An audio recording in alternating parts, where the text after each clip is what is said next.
Hello, this is Colin.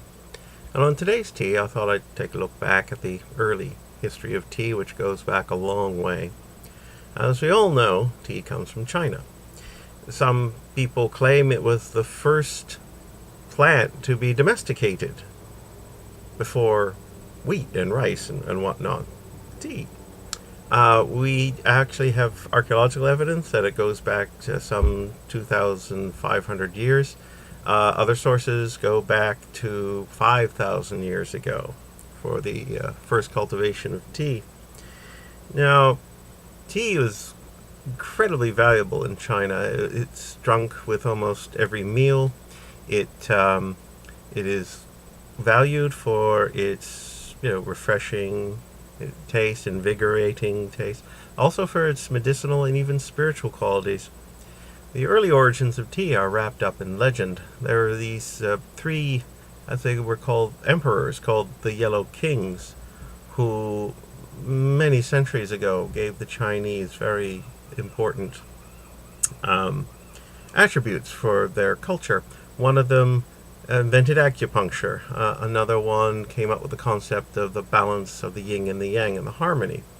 Although, for me, I think the most useful one was a fellow named Shen Nung, who came up with agriculture. Basically, he discovered and taught how to grow rice and plants and soy and all kinds of useful things, and of course, herbal medicine, and of course, tea. Now, the legend goes is that one day the Emperor Nung was enjoying a cup of boiling hot water. And now, that was his favorite drink, which may seem strange, but I mean, if you think about it, for many years, water was simply not safe to drink in most parts of the world. So, drinking boiled water, may just have been a pretty good idea, really.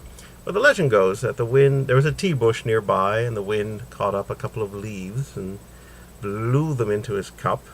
And when the emperor looked back, he discovered that his drink had turned brown. So he tried it out, and he found it refreshing and invigorating. So since then, he decided to drink it with every meal. So, of course, that spread to the rest of China, and it has become a staple of their civilization ever since. Although I do remember reading years ago that there was, I think it was Coca-Cola, there was a soft drink company that was moving into China, and they said, well, all we have to do to succeed is destroy their tea drinking culture, which I thought was just, it's unspeakably horrible. Anyway, so tea, it's been around longer than you think.